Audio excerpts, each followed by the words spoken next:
So let's start with section 3, which is the no calculator section. And the first question is a fairly straightforward algebra problem. So what we have to do is insert the k equals 3 into this equation that they will give us. So it's x minus 1 over 3 equals 3.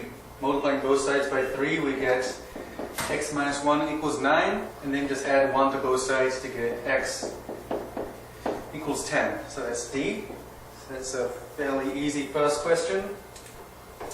Number 2 is a complex number question, which is one of the hardest types of content that will be on the SAT math section, but this is a fairly easy problem. So with the complex number questions, they'll usually ask you to take a given expression and write it in the form a plus bi. This is usually the type of complex number question that will be on the SAT. So for this question, it's fairly easy, as I said. You just need to add the two numbers together. So first, what we have to do is get rid of the parentheses. So it's just 7 plus 3i minus 8 plus 9i. Then we have to collect the real terms together and the imaginary terms together. So the real terms are 7 and negative 8. So 7 minus 8 equals negative 1. And the imaginary terms, the terms with the i's, are 3i and 9i. So it's 3i plus 9i, so that's plus 12i. So the answer is negative 1 plus 12i, which is A.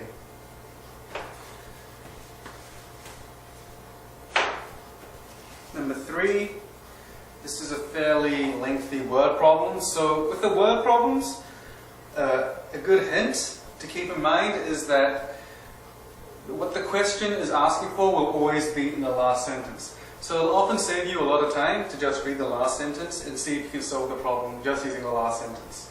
And then if you're not able to do that, if you need more information, then you go back and find the information that you need. So the question says, which of the following represents the total number of messages sent by Armand and Tyrone on Saturday afternoon? So you see that Armand, we'll call him A, he sends M text messages per hour for 5 hours.